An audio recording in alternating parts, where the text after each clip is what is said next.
9h38 sur RMC, on poursuit ce bureau de vote avec cette question. Emmanuel Macron est-il le président des villes ? Et vous votez oui ou non par SMS ce matin au 6 10 71. On est avec vous, Jean-Baptiste Moreau, bonjour. Bonjour. Vous êtes député La République En Marche de la Creuse, l'un des départements les moins peuplés de France. Est-ce que Emmanuel Macron a véritablement entendu les inquiétudes qui montent dans le monde rural ? Les inquiétudes qui montent dans le monde rural et dans la ruralité, elles sont pas d'hier. Et là, ça fait 40 ans que ça dure.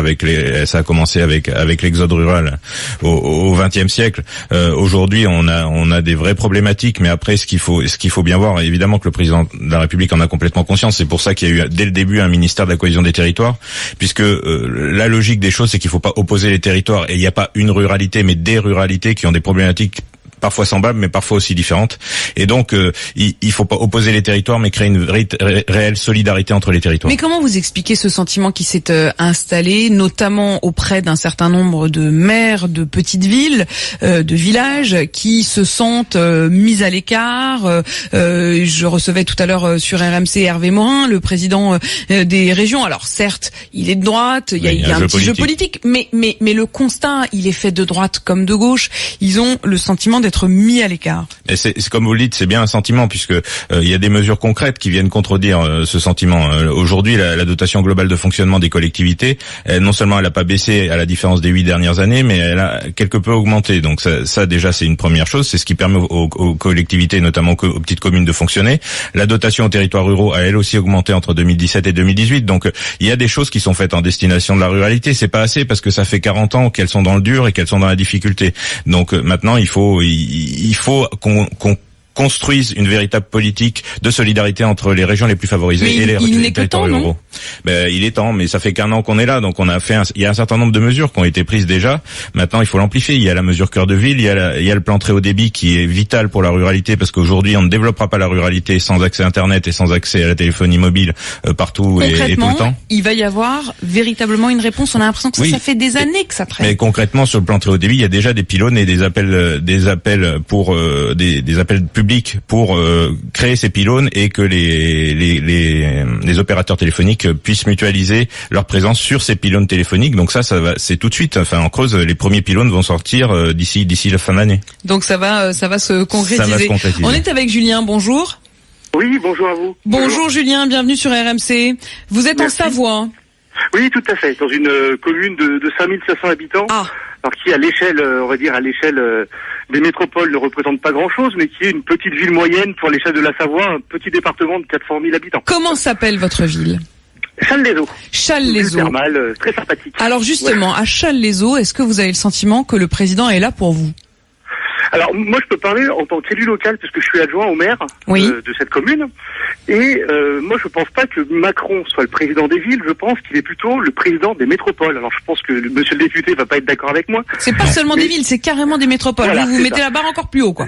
Voilà, c'est ça. Parce que alors c'est sûr qu'il y a une attractivité économique dans ces métropoles, c'est indéniable. Paris, Lyon, Marseille, Lille, ce sont des territoires qu'il faut... Alors, après, je dis pas qu'il faut faire le sens inverse, mais c'est des territoires qu'il faut bien sûr valoriser à l'échelle européenne, nationale et internationale, parce que c'est là qu'il y a de l'attractivité économique, c'est sûr. Mais moi, je vois sur mon territoire, on va dire, un bassin de vie de, on va dire, 120 000, 200 000 habitants, soit sur à peine 100 km, la moitié de la population du département qui y vit. Et en tant qu'élu local, alors, monsieur le député dit qu'on peut avoir des subventions, des choses comme ça, mais quand on est dans une ville, on va dire une ville-centre, qu'on a des services qui sont adaptés, qu'on peut monter des dossiers de subventions qui sont très compliqués, ces subventions, on y a droit. Ça, il n'y a aucun problème. Pas la DETR. DETR, c'est pas compliqué. Oui. Non, mais je parle pas de la DETR. Mais quand on a besoin de dossiers de subventions à l'échelle de l'État, eh ben, c'est très, très, très compliqué si on n'a pas besoin d'aide. Et pour avoir de l'aide, au niveau des services de l'État, c'est parfois très compliqué.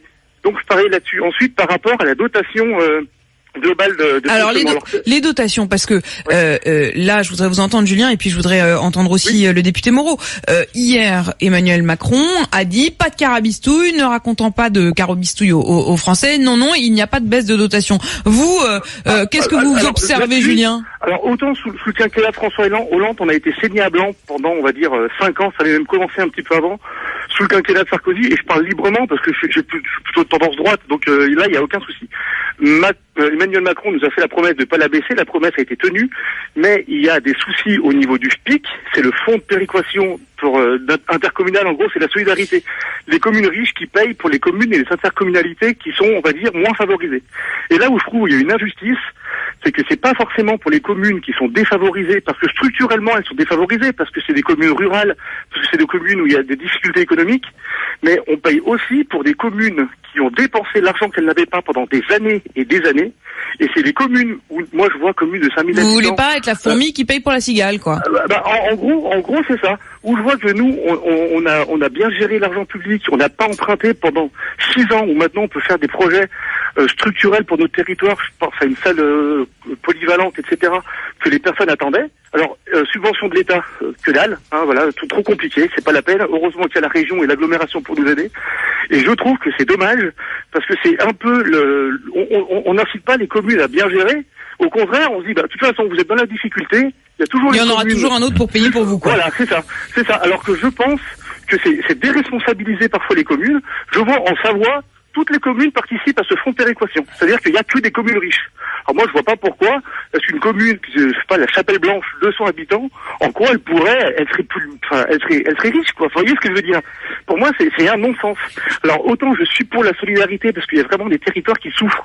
Et pour illustrer cela, je prendrai une étude de 2016 qui explique, et c'est assez intéressant, que plus vous êtes loin d'une gare et d'un médecin, c'est-à-dire, on va dire, des services de proximité fondamentaux, plus le vote Front National est élevé. Exactement. Et c'est flagrant quand on voit ça, et la fracture, elle est là-dessus.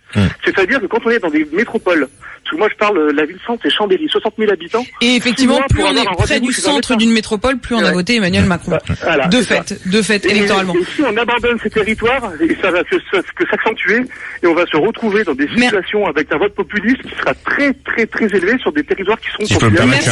Merci beaucoup, Julien, c'est ce que j'allais dire.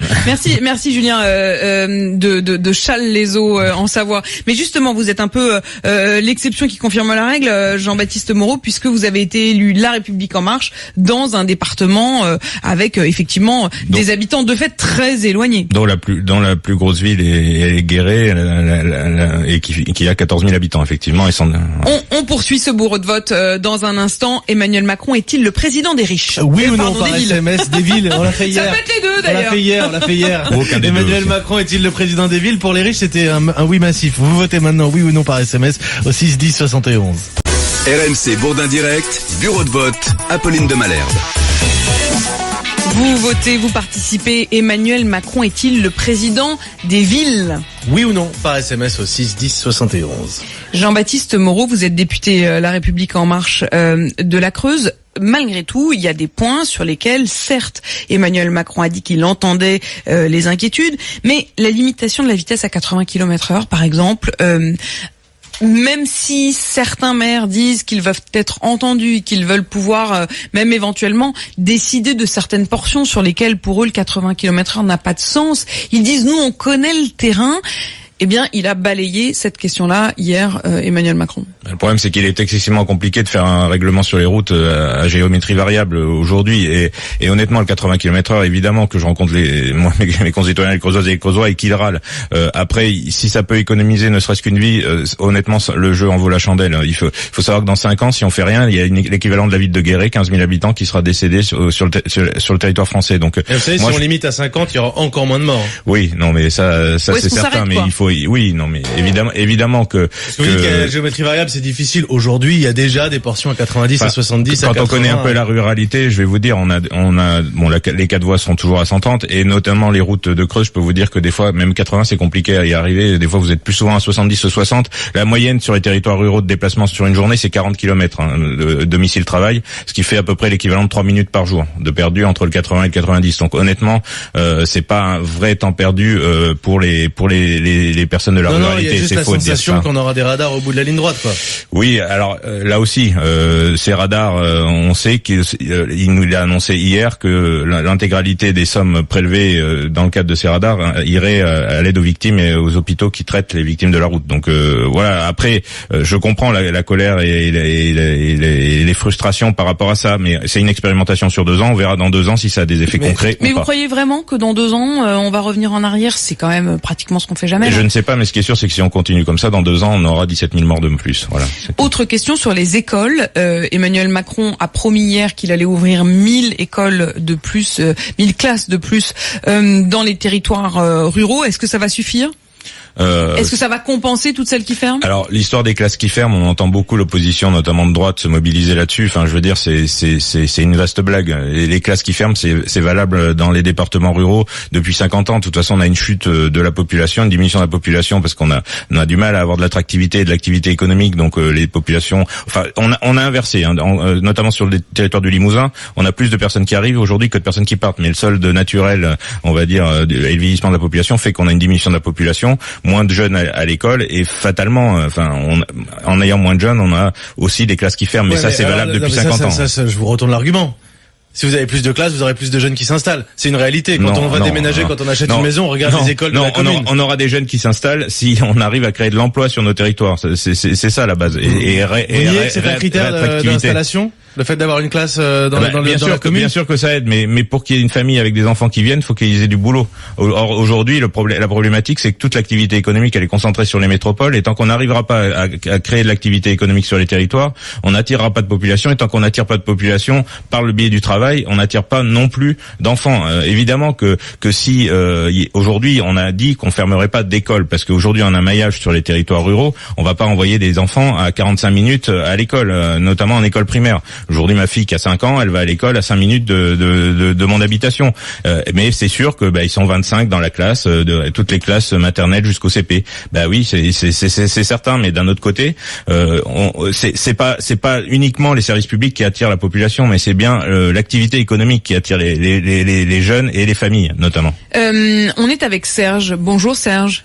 Oui, bonjour. Bonjour, soyez le bienvenu sur RMC. Vous êtes en Charente-Maritime et justement vous avez été maire rural. Alors vous avez quoi comme sentiment? Abandon ou pas? Alors pas du tout. Moi j'ai été maire rural en Limousin, justement ça tombe bien. Mais vous êtes entre vous avec je connais bien la Charente-Maritime, j'y ai travaillé pendant 3 ans. Donc. Alors. Voilà. Oui. En Haute-Vienne, exactement, dans une commune qui s'appelle Breuil-au-Fat. Ouais, je connais bien, oui, Breuil-au-Fat, oui. J'ai été maire pendant 20 ans, et je peux vous assurer qu'on peut faire des choses formidables, il suffit d'avoir la volonté, puis d'aller taper aux bonnes portes. Pour vous donner un exemple, la commune avait 70 habitants quand on est arrivé avec mon équipe, qui avait 32 ans de moyenne d'âge il y a 20 ans, et il y avait 50% de femmes et d'hommes. Et on a réussi à faire un tennis éclairé, une salle polyvalente qui peut accueillir 3 fois la population, des logements sociaux, locatifs qu'on a ensuite vendus, c'est-à-dire qu'on a fait du Borloo avant Borloo, et on a même créé une auberge qui fonctionne toujours, qui va depuis 1980. Donc du commerce également, quoi. Hein. Du commerce dans une commune qui a un budget de 100 000 euros, avec 120 habitants. Comment vous avez fait? J'ai tout simplement été tapé aux portes et aux bonnes portes. J'ai été bien aidé par la députée de l'époque, Madame Perrol-Dumont, et ensuite on est allé à l'Europe, chercher de l'argent à l'Europe, du PDZR, on est allé chercher de l'argent à la région, au département, on est allé chercher de l'argent à l'État, et ça a très bien fonctionné, mais il a fallu travailler, et impliquer la population. Oui. Donc vous sous-entendez que les maires ruraux qui se plaignent, peut-être qu'ils vont pas suffisamment se donner le mal que vous vous êtes donné? Alors, ils ont toujours raison de se plaindre. Moi, je me suis plaint aussi à l'époque. Mais je veux dire, il ne faut pas que se plaindre. Il ne faut pas s'attendre lorsqu'on est maire. Il ne faut pas s'attendre à ce que du jour au lendemain le préfet va arriver, puis il va vous faire un virement. Voilà, non, ça marche pas comme ça. Il faut la volonté. Il faut que la population soit particulièrement impliquée. Et puis, il faut avoir l'envie, je veux dire, prenez pas maire par hasard, quoi. C'est Jean-Baptiste Moreau, qu'est-ce que vous dites? C'est important. Il faut saluer l'engagement des maires, notamment dans les territoires ruraux, parce que c'est un véritable sacerdoce. Faut être clair. C'est beaucoup d'ennuis et pour être poli, pour pas beaucoup de félicitations au bout. Et c'est vraiment un engagement total. Et effectivement, des financements, il y en a. Alors on est d'accord qu'il c'est pas toujours facile d'aller les chercher.